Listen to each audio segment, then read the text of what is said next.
Hello दोस्तों। इस video में हम बात करने वाले हैं डाउ थ्योरी के बारे में।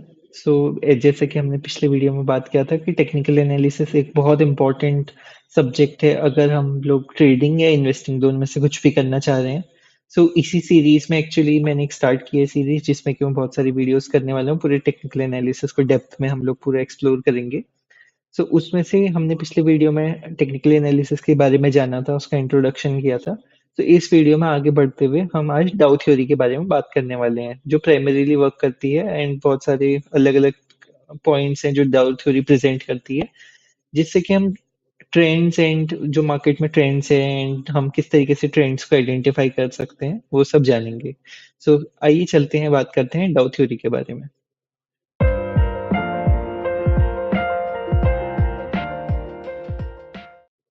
डाउ थ्योरी बेसिकली चार्ल्स चार्ल्स डाउ के द्वारा दी गई थी एंड चार्ल्स डाउ ने काफी ज्यादा काम किया था टेक्निकल एनालिसिस पे एंड उन्होंने कुछ पॉइंट्स दिए थे जो कि अब हम डाउ थ्योरी के नाम से हमने पढ़ते हैं। डाउ थ्योरी एक बहुत ज्यादा फंडामेंटल थ्योरी है, जो कि अगर कोई भी टेक्निकल एनालिसिस पढ़ रहा है तो उसे स्टार्टिंग में डाउ थ्योरी पता होनी चाहिए, क्योंकि डाउ थ्योरी से ही आगे चल के जो जो हम बहुत सारे जैसे हम स्ट्रेटेजीज बनाते हैं तो उनका जो बेसिस होता है, जो उनका बेस होता है वो डाउ थ्योरी ही होता है जनरली। क्योंकि डाउ थ्योरी में कुछ ऐसे पॉइंट्स दिए गए थे चार्ल्स डाउ के द्वारा जो कि बहुत ज्यादा इंपॉर्टेंट होते हैं। अगर हमें किसी भी ट्रेंड को आइडेंटिफाई करना है, सेकेंडरी ट्रेंड्स प्राइमरी ट्रेंड्स को अगर हमें आइडेंटिफाई करना है, अगर हम मार्केट का मूव पता करना है कि मार्केट्स कैसे ऊपर या नीचे जाएंगे, वो सारा का सारा हम डाउ थ्योरी के अंदर पढ़ते हैं। डाउ थ्योरी में बेसिकली डाउ 6 पॉइंट्स दिए गए थे जो चार्ल्स डाउ ने दिए थे, वो हम एक एक करके सारे के सारे देखेंगे कि क्या क्या पॉइंट्स थे। इस ज्यादा बड़ी ना हो जाए वीडियो, इसलिए मैंने पूरी पूरी डाउ थ्योरी को दो पार्ट्स में डिवाइड किया है। ये हम पार्ट वन देख रहे हैं जिसमें कि हम 3 पॉइंट्स डाउ थ्योरी के डिस्कस करेंगे। चार्ल्स डाउ ये बिलीव करते थे कि जो पूरा का पूरा हमारा इकोनॉमिक कंडीशंस हैं, ओवरऑल जो बिजनेस सिनेरियो चल रहा है रियल वर्ल्ड में, जो स्टॉक मार्केट है वो उसका एक अच्छा रिलायबल व्यू देता है। जैसे कि अगर स्टॉक मार्केट किस ट्रेंड में जा रहा है, वो एक्चुअली एक बेटर व्यू देता है कि किस टाइप की पूरी इकोनॉमी कर रही है। क्योंकि स्टॉक मार्केट जो होता है वो पूरा का पूरा, क्योंकि उसके अंदर सारी की सारी कंपनीज होती हैं जो कि पूरी की पूरी एक कंट्री में हैं, उस उनके परफॉर्मेंस के अनुसार उनके स्टॉक प्राइसेस मूव करते हैं। तो अगर आप एक स्टॉक को एनालाइज कर रहे हो या वो पूरी कंट्री के स्टॉक मार्केट को एनालाइज कर रहे हो, तो एक वो बेटर व्यू देता है कि इकोनॉमी कैसा परफॉर्म कर रही है, आने वाले टाइम में किस तरह परफॉर्म कर सकती है। वही डाउ थ्योरी का एक एक्चुअली बेस है। अगर हम डाउ थ्योरी को बेस रखते हुए अगर हम आगे चल के अपनी स्ट्रेटेजीज या अपने थ्योरी जो हम क्रिएट करेंगे, जिस हिसाब से हम मार्केट्स को एनालाइज करेंगे, चार्ट्स को एनालाइज करेंगे, if we know Dow theory, तो हमारे लिए काफी ज्यादा एक आसान हो जाएगा, क्योंकि एक फंडामेंटल व्यू देता है हमें किसी भी एनालिसिस को करते हुए। चलिए आगे बढ़ते हैं फर्स्ट पॉइंट की तरफ। फर्स्ट पॉइंट ये कहता है डाउ थ्योरी का कि जो मार्केट होता है वो हर चीज को डिस्काउंट करके रखता है। तो अगर इसका मतलब हम जानने की कोशिश करें, तो जो हमने जैसे पिछली वीडियो में भी बात की थी कि जितने भी ओवरऑल न्यूज़ है जो मार्केट में फ्लो हो रही है, कोई भी न्यूज़ अगर अवेलेबल है तो मार्केट उसको ऑलरेडी डिस्काउंट करके रखता है। जैसे कि अगर आपने देखा होगा पिछले वीक जो फेड चेयर हैं उनका एक पॉजिटिव एक्चुअली, जब उन्होंने कमेंट्स दिए थे अभी मीटिंग में, तो उन्होंने एक्चुअली पॉजिटिव कमेंट्स दिए थे, पर जो मार्केट है एक्चुअली उतना ज्यादा यूएस का नैस्डैक जो है, जो कि हमारा टेक ओरिएंटेड ज्यादा है, हमारा इंडिसेस, तो वो उतना भी तेज नहीं भागा। It was around 1 to 2% up, but वो इतना ज्यादा नहीं भागा जिस हिसाब से रेट कट एक्चुअली, मतलब जितना बड़ा इवेंट है उस हिसाब से उसे भागना चाहिए था। क्यों? क्योंकि ऑलरेडी ये काफी ज्यादा प्रोबेबल था कि ऐसी कमेंट्री आ सकती है, positive commentary regarding the rate cuts. तो मार्केट वो एक्चुअली ऑलरेडी प्राइस इन कर चुका था। अगर रेट कट से रिलेटेड कोई हॉकिश कमेंट्री आती उनकी कि नहीं होगा रेट कट सितंबर में, तो मार्केट्स गिर सकते थे, क्योंकि मार्केट्स के लिए वो सरप्राइज होता। तो जब भी मार्केट के लिए कुछ सरप्राइज होता है, वो एक्चुअली मार्केट उसमें वॉलेटिलिटी काफी ज्यादा होती है। सो जो भी अवेलेबल, इस मार्केट डिस्काउंट्स एवरीथिंग का मतलब ये है कि जितनी भी इंफॉर्मेशन अवेलेबल है, मार्केट उसे ऑलरेडी डिस्काउंट करके रखता है अपने अंदर। जैसे कि कोई भी अगर कंपनी है, उसके अर्निंग पोटेंशियल क्या है, उसका कॉम्पिटिटिव एडवांटेज क्या है, उसका मैनेजमेंट कॉम्पिटिटेंस क्या है, तो अगर हम ये देखें तो वो सारा का सारा ऑलरेडी स्टॉक प्राइस में होता है एंड जहां वो मूव कर रहा होता है वो इन सब चीजों को मद्देनजर रखते हुए ही होता है। ये सारी की सारी चीजें प्राइस इन होती हैं। जैसे अगर अगली क्वार्टर में अर्निंग्स अच्छी आने वाली हैं, तो वो मार्केट को ऑलरेडी पता होता है एंड वो सारे का सारा इन्फॉर्मेशन मार्केट के जो प्राइस उस पर्टिकुलर स्टॉक का जो प्राइस है उसमें ऑलरेडी ऑलरेडी उसमें होता है वो प्राइस। अपार्ट फ्रॉम दैट जो कि कुछ इवेंट्स हैं जो कि फ्यूचर में आने वाले होते हैं, जैसे कि अगर जैसे हमें कोविड के टाइम पे पता था कि कोविड के टाइम पे सारे के सारे जो बिजनेस है वो ठप हो जाएंगे, लॉकडाउन लग जाएगा तो दुकानें नहीं खुलेंगी, तो दुकानें नहीं खुलेंगी तो जैसे बिजनेसेस हैं एचयूएल एंड ऑल वो सारे के सारे उतना माल नहीं बेच पाएंगे जितना उन्हें बेचना है, एंड बहुत सारी चीजें जो रिperकशंस हो सकते हैं आने वाले टाइम में, तो फ्यूचर में था। तो मार्केट एक्चुअली उस चीज को भी अपने अंदर डिस्काउंट करके रखता है as a form of risk जो आने वाले टाइम में है, एंड उसी हिसाब से उसे डिस्काउंट करके, क्योंकि मार्केट को ये पता था कि आने वाले टाइम में क्योंकि चीजें नहीं बिकेंगी तो कंपनीज के प्रॉफिट्स उतना ज्यादा ऊपर नहीं जाएंगे, रेवेन्यूज ऊपर नहीं जाएंगे, तो इसलिए वो पूरा का पूरा क्रैश हमने देखा, क्योंकि मार्केट एक फॉरवर्ड लुकिंग क्रिएचर होते हैं और वो आने वाले टाइम में देखते हैं कि आने वाले टाइम में इसके रिperकशंस क्या होंगे, एंड उससे पहले ही प्राइस इन कर चुके होते हैं, तो इसीलिए मार्केट जैसे हमने कोविड टाइम पे देखा था काफी ज्यादा फॉल हुआ था, शार्प फॉल था काफी ज्यादा, क्योंकि मार्केट को पता था कि आने वाले टाइम में ऐसे ऐसा हो सकता है, अर्निंग्स कम होंगी जिस वजह से पहले ही वो सारी की सारी चीजें मार्केट प्राइस में डिस्काउंट हो चुकी थी। सो ये डिस्क्राइब करता है हमारा पहला पॉइंट जो कि हम द मार्केट डिस्काउंट्स एवरीथिंग। चलते हैं दूसरे पॉइंट में। जो दूसरा पॉइंट एक्चुअली डाउन ने दिया था वो उन्होंने ये बोला था कि तीन टाइप के ट्रेंड्स होते हैं जो मार्केट में होते हैं, मेन टाइप ऑफ ट्रेंड्स। पहला होता है प्राइमरी ट्रेंड, एक होता है सेकेंडरी ट्रेंड एंड तीसरा होता है माइनर ट्रेंड। अब हम जानेंगे कि actually primary secondary and minor trend होते क्या है। तो अगर मैं आपके सामने एक ग्राफ बनाऊं एक चार्ट का, तो अगर लेट से ये हम चार्ट ले लेते हैं एंड हम देखते हैं कि ये सबसे पहले एक बुल मार्केट था, काफी ऊपर गया, एंड देन उसके बाद थोड़ा सा उसने एक करेक्शन लिया, उसके बाद वो फिर से ऊपर की तरफ गया, फिर से उसने करेक्शन लिया थोड़ा सा, उसके बाद वो फिर से नीचे गया, एंड उसके बाद एक बेयर फेस से आ गया जिसमें काफी एक डाउन टर्न था, उसने थोड़ा सा स्टॉक्स नीचे को गए,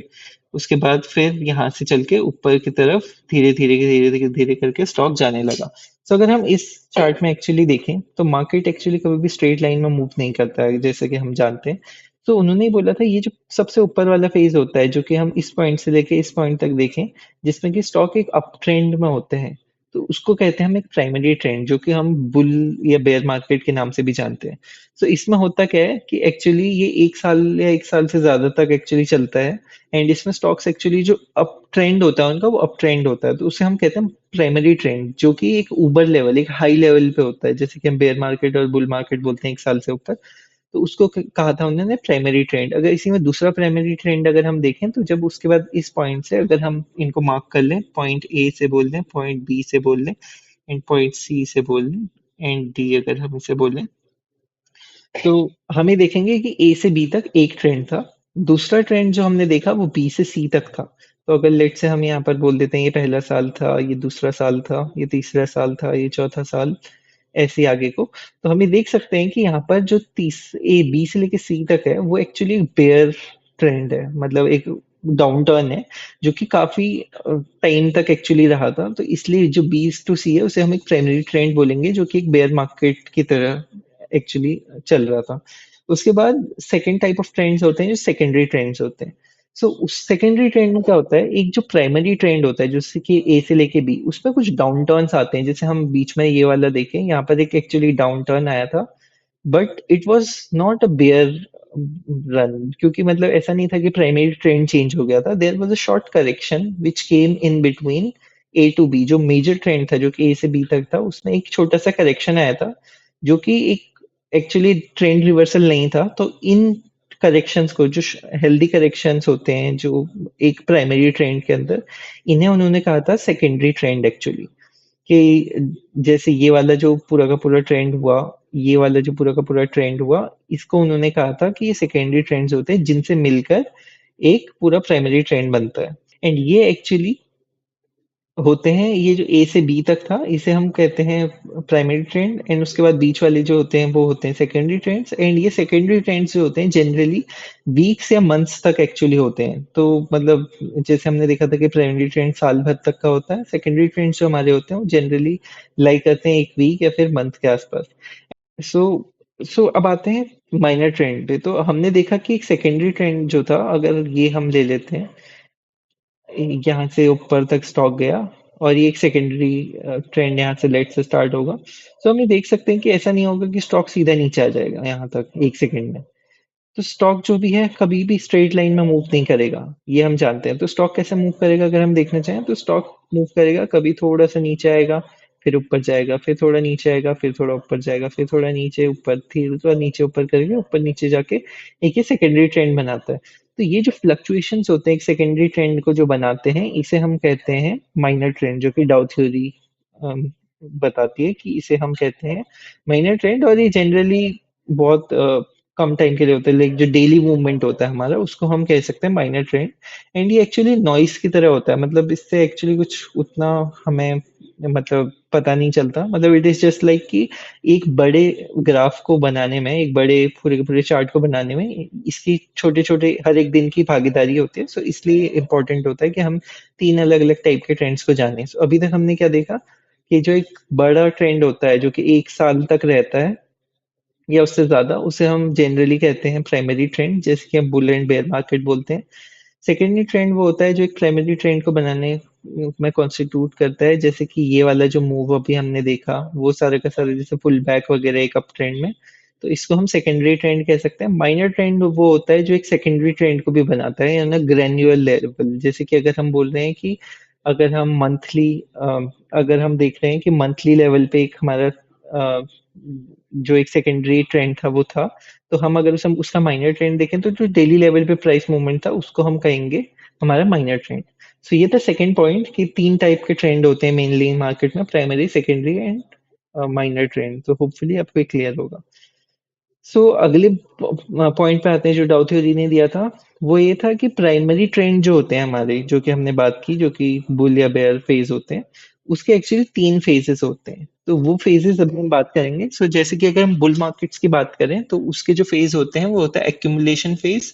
public participation phase and excess phase. तो अगर हम इसकी बात करें तो लेट्स से अगर हमारे पास एक स्टॉक था जो कि ऐसे मूव कर रहा था पहले, लेट्स से हम इसका ग्राफ बना लेते हैं। एक स्टॉक था जो हमारा ऐसे मूव कर रहा था, एंड उसके बाद धीरे धीरे वो ऊपर जाना स्टार्ट हुआ, एंड काफी रिटेल पार्टिसिपेशन सब कुछ हुआ, ऊपर ऊपर जाते जाते काफी अच्छा रिटेल पार्टिसिपेशन हुआ, एंड वो स्टॉक यहाँ पर चला गया। सो अगर हम देखें कि एक्चुअली इसमें अगर हम आइडेंटिफाई करने की कोशिश करें कि तीन फेज क्या होते हैं, पहला होता है एक्यूमुलेशन फेज। तो एक्चुअली यहाँ क्या होता है कि लोग जो एफ आई जो स्मार्ट मनी होता है, जो कि F I I D I आई हैं, स्टॉक उस टाइम पे ये लोग एक्यूमुलेट कर रहे होते हैं, मतलब धीरे धीरे स्टॉक में पोजीशंस बनाई जाती हैं, स्टॉक खरीदा जाता है और उसमें अच्छी पोजीशंस बिल्ड की जाती हैं बहुत ज्यादा। जैसे कि अगर हम ये वाला फेज देखें तो ये आएगा एक्यूमुलेशन फेज के अंदर, क्योंकि यहाँ पर स्टॉक प्राइस को लिया जा रहा था, एफ आई एंड डी आई इसमें अपना स्टेक बढ़ा रहे थे। उसके बाद आता है कि जब धीरे धीरे ये प्राइस इसका धीरे धीरे उनके पोजीशंस बनाने के बाद बढ़ने लगता है, एंड पब्लिक पार्टिसिपेशन जो होता है वो धीरे धीरे होने लगता है, और लोग देखते हैं कि ओके ये तो स्टॉक प्राइस तो काफी अच्छा मूव हो रहा है। तो फिर और रिटेल पार्टिसिपेंट्स इधर पे एंटर करते हैं। तो इधर पे अगर हम देखें तो generally F I I D I I होते हैं, एंड यहाँ पर फिर आता है रिटेल। तो यहाँ पर रिटेल पार्टिसिपेशन स्टार्ट होता है, एंड उसको देख के काफी ज्यादा और रिटेल पार्टिसिपेंट्स आते हैं। एंड यहाँ पर एक्चुअली जो एफ आई डी आई होते हैं उनका स्टेक एक्चुअली हो चुका होता है, उन्हें एक्यूमुलेशन फेज का मतलब एक्यूमुलेट करना स्टॉक को, उन्होंने अच्छा खासा एक्यूमुलेशन कर चुका होता है। एंड उसके बाद फिर स्टार्ट होता है ये पब्लिक पार्टिसिपेशन फेज है, जिसमें कि रिटेल पार्टिसिपेंट्स अपना स्टेक इंक्रीज करने की कोशिश करते हैं। एंड उसके बाद होता ये है कि धीरे धीरे ये वाला जो रिटेल वाला मूवमेंट होता है, जैसे जैसे इसका प्राइस धीरे धीरे और बढ़ने लगता है, रिटेल पार्टिसिपेशन, तो ये स्टॉक काफी ज्यादा न्यूज में आने लग जाता है, एंड काफी ज्यादा इस स्टॉक का मूवमेंट इतना ज्यादा हो जाता है कि everyone wants two by it. तो इसमें एक्चुअली और ज्यादा रिटेल पार्टिसिपेशन होने लगता है, और रिटेल यहाँ पर बहुत ज्यादा घुस चुका होता है क्योंकि इसका प्राइस एक्चुअली बहुत बढ़ चुका है। तो इसे कहते हैं पब्लिक पार्टिसिपेशन फेज, और ये ऐसा फेज होता है जो सबसे ज्यादा टाइम तक होता है। तो सबसे मोस्ट टाइम तक ये रिटेल वाला फेज चलता है जो कि पब्लिक पार्टिसिपेट करती है जिसमें। फिर आता है एक्सेस फेज। सो इसमें होता क्या है कि स्टॉक प्राइस जो होता है वो काफी ज्यादा मूव कर चुका होता है, अगर हम यहाँ पर देखें तो स्टॉक प्राइस इतना ज्यादा मूव कर चुका होता है कि उसका जो एक्चुअली अगर वैल्यूएशन भी अगर हम देखें या कुछ और भी रीजंस, तो वो इतना ज़्यादा हो चुके होते हैं कि जिन्होंने एफआईआईसीआईज़ ने एक्चुअली स्टेक इसमें एक्यूमुलेट किया था, वो अब एक्चुअली अपनी पोज़ीशन सेल करने पे आते हैं क्योंकि उनका ऑलरेडी बहुत प्रॉफ़िट हो चुका है। So now they want to take the profit and जो रिटेल इन्वेस्टर्स होते हैं, वो एक्चुअली स्टिल क्योंकि प्राइस इतना भाग चुका है, स्टिल तो ये बहुत ज़्यादा अट्रैक्टिव प्राइस हो चुका होता है, रिटेल फिर भी इसमें घुसने लगता है। अगर हमें एक ट्रांजैक्शन देखना है, एक स्टॉक अगर कोई बेचेगा तो उसे खरीदने वाला भी होना चाहिए और इस पॉइंट पे जब हम देखें तो इस पॉइंट पे इतना ज्यादा ये स्टॉक फेवरेट हो चुका होता है कि सब लोग जो रिटेल पार्टिसिपेंट्स होते हैं इसे खरीदना चाहते हैं। तो यहाँ पर स्टॉक की एक्चुअली रिटेल वाइज डिमांड जो होती है वो बहुत ज्यादा होती है। अगर हमें एक स्टॉक को खरीदना है या बेचना है तो एक्चुअली दो पार्टी राजी होनी चाहिए, एक उस स्टॉक को बेचेगी, एक उसे खरीदेगी। तो यहाँ पर खरीदने के लिए जो रिटेल डिमांड है वो है, तो यहाँ पर जिन F I I and D I ने यहाँ पर स्टेक बुक किया था उनके लिए काफी अच्छा फेवरेबल टाइम होता है कि वो अपने स्टेक को यहाँ पर सेल करें, क्योंकि यहाँ पर बहुत सारा डिमांड में भी है स्टॉक, तो वो अपना पूरा का पूरा यहाँ पर सेल ऑफ करते हैं एफ आई आई डी आई, क्योंकि उनके अच्छे खासे प्रॉफिट हो चुके हैं एंड वो यहाँ पर एफ आई आई सेल करने लग जाते हैं। अगर हम देखें तो जो एक्सेस फेस होता है एक्चुअली वहाँ जो एक्सपीरियंस इन्वेस्टर्स होते हैं जैसे कि एफ आई आई डी आई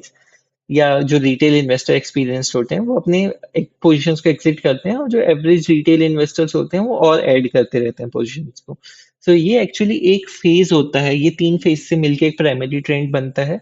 इसमें एक और चीज अगर हम देखें कि जब भी हम बुल मार्केट्स में अगर फेज देख रहे हैं तो सबसे बेस्ट टाइम जो होता है बाई करने का वो इस टाइम पे होता है जब एक्यूमुलेशन फेज चल रहा होता है, जब स्मार्ट मनी एक्चुअली अपना पैसे डिप्लॉय कर रहे होते हैं। इसी टाइम पे एक्चुअली हमें एंटर करना चाहिए सो दैट जब उसमें रिटेल पार्टिसिपेशन काफी अच्छा हो तो उस टाइम पे हमें प्रॉफिट्स मिल सकें। एक और इंडिकेशन एक्चुअली होता है यहाँ पर का कि ये वाला जो फेज होता है एक्यूमुलेशन फेज, एक्चुअली इसमें स्टॉक जो है इतना खतरनाक प्राइस मूवमेंट नहीं दे रहा होता है कि स्टॉक बहुत ऊपर जा रहा है। एक्चुअली स्टिल डाउन हो जाता है काफी टाइम तक कि स्टॉक प्राइस उतना मूव नहीं कर रहा होता है, एक बैंड में मूव कर रहा होता है। इस टाइम पे एक्चुअली अगर हम नोटिस करेंगे तो जो वॉल्यूम होता है वो एक्चुअली बहुत कम होता है एंड जैसे जैसे पार्टिसिपेशन इंक्रीज होने लग जाता है एंड वो सारी चीजें, तो उस टाइम पे फिर क्योंकि बहुत ज्यादा पार्टिसिपेशन होता है तो वॉल्यूम एक्चुअली वहां पर बहुत ज्यादा हो रहा होता है इंक्रीज, क्योंकि यहाँ पर ये डिस्ट्रीब्यूशन फेज में होता है तो वॉल्यूम काफी कम होता है इस टाइम पे। तो हमें स्टॉक को अगर खरीदना है तो हमें टारगेट करना चाहिए कि हम एक्यूमुलेशन फेज पे ही ट्राई करें उसे खरीदने का, सो दैट जब वो एक्सेस फेज में जाए so we can enjoy our profits. ये एक्चुअली हम बुल मार्केट्स के परसेप्शन में हमने देखा, अब हम देखेंगे बेयर मार्केट्स के परसेप्शन में। अगर हम देखें एक बेयर मार्केट का सिनेरियो, अभी हमने देखा कि ठीक है एक स्टॉक गया ऊपर ऊपर ऊपर ऊपर ऊपर जैसे हमने बात किया स्मार्ट मनी इसमें से निकल गया। अब होता है डिस्ट्रीब्यूशन फेज। अब होता क्या है कि यहाँ पर एफ आई आई अपना पैसा सेल कर चुके हैं, स्मार्ट मनी डी आई निकल चुके हैं। उसके बाद होता है रिटेल इसमें फुल बैठा हुआ है, रिटेल का इसमें बहुत ज्यादा स्टेक है अगर हम देखें। तो यहाँ पर अगर हम देखें तो रिटेल ने बहुत ज्यादा स्टॉक्स इसमें खरीदे हुए हैं, जो कि हम एक बुल मार्केट का हमने सिनेरियो देखा था। अब होता क्या है कि अब न्यूज आने लगती है कि ओके एफ आई इसमें निकल गए हैं, अर्निंग पोटेंशियल क्या पता है इस कंपनी का कम होने लग गया है या कुछ भी एक्सटर्नल न्यूज जो आने लगती है। होता क्या है यहाँ पर इस टाइम पे एक डिक्लाइन होना एक्चुअली शुरू होता है। यहाँ पर अगर हम देखें स्टार्टिंग में यहाँ पर मेन लेट से स्मार्ट मनी ने अपने पैसे निकाल लिए एंड उसके बाद थोड़ा थोड़ा डाउन टर्न स्टार्ट हो गया। अगर हम यहाँ पर देखेंगे इसमें हम देख पाएंगे कि ये वाला जो मूव होता है इसमें अच्छा खासा जो न्यूज़ है एक्चुअली वो कवर होने लगती है कि मतलब स्टॉक में ये प्रॉब्लम है या फिर कंपनी ये प्रॉब्लम फेस कर रही है, अर्निंग्स उतनी अच्छी नहीं होंगी, वो सारी चीजें ऑलरेडी इसमें F I S T I यहाँ पर आउट हो चुके होते हैं। अगर हम देखें तो वो इस मोमेंट पे आउट हो चुके होते हैं एंड फिर धीरे धीरे यहाँ पर न्यूज़ आना स्टार्ट होती है कि ऐसा ऐसा है एंड ये सब। तो जो डिस्ट्रीब्यूशन फेज होता है वो ऐसा फेज होता है जहाँ न्यूज वगैरह आना शुरू होती है एंड मतलब कम्युनिटी में फैल जाती है कि ओके कि मतलब स्टॉक में ये प्रॉब्लम्स है एंड ऑल दैट। वो डिस्ट्रीब्यूशन फेज होता है यहाँ पे बिकवाली जस्ट स्टार्ट होती है। फिर उसके बाद आता है पब्लिक पार्टिसिपेशन फेज। तो इसमें होता क्या है कि जो एवरेज और रिटेल इन्वेस्टर्स होते हैं, क्योंकि एफ आई तो ऑलरेडी निकल गए हैं, या फिर होता क्या है कि यहाँ पर जो एवरेज इन्वेस्टर थे इस पॉइंट पे जैसे स्टॉक गिर रहा है, हर रोज गिर रहा है, फिर थोड़ा एक अपटर्न आया फिर गिर गया। वो एक्चुअली उनको दिखता है कि अब तो मतलब कोई मतलब नहीं है, न्यूज भी नेगेटिव आ रही है, स्टॉक भी ऊपर से इतना गिर चुका है, तो उनको और ज्यादा मतलब डर लगने लगता है एंड उसकी वजह से वो लोग अपनी पोजीशंस एग्जिट करने लगते हैं एंड सारे के सारे जिनने ऊपर से मतलब ऊपर खरीदा होता है यहाँ पर जो लोग रिटेल इन्वेस्टर्स एंटर हुए हैं तो वो लोग भी एक्चुअली नीचे यहाँ पर सेल आउट करने लगते हैं लॉसेस में क्योंकि उन्हें लगता है कि मतलब इतना ज्यादा लॉस हो गया एंड ये तो नीचे गिरते रह रहे हैं तो यहाँ पर धीरे धीरे रिटेल पार्टिसिपेंट्स पे आउट होना स्टार्ट होते हैं तो अगर हम यहाँ पर देखें तो धीरे धीरे ये पूरा का पूरा डाउन टर्न है जो इसमें पूरे के पूरे रिटेल इन्वेस्टर स्टार्ट होते हैं आउट होना सो ये पूरा का पूरा लंबा फेज चलता है क्योंकि ये एक दिन का फेज नहीं होता है इसमें धीरे धीरे मतलब धीरे धीरे जो रिटेल इन्वेस्टर्स हैं वो एक एक करके आउट होते हैं एंड उसके बाद आता है panic phase actually so panic phase तब होता है जब सारे के सारे इन्वेस्टर्स जितने भी ऊपर से तो हमने देखा कि ऊपर से लेट से स्टॉक स्मॉल कैप था एंड 60% डाउन आ गया ऊपर से तो वो देखते हैं कि ओके ये तो 60% डाउन आ गया है कोई मतलब नहीं है इस पॉइंट पे यहाँ पर कोई मतलब स्टॉक इतना नीचे गिर चुका है सारी होप जो इन्वेस्टर्स की होती है वो सारी जा चुकी है एंड ऑल द वे हम देख रहे हैं कि रिटेल इन्वेस्टर्स जो हैं ऑलरेडी आउट होते रह रहे थे स्टॉक से तो जब स्टॉक इतना गिर जाता है इन सारी की सारी होप खत्म हो जाती है तो यहाँ पर मतलब सारे retail investors most of the retail investors stock से निकल जाते हैं बाहर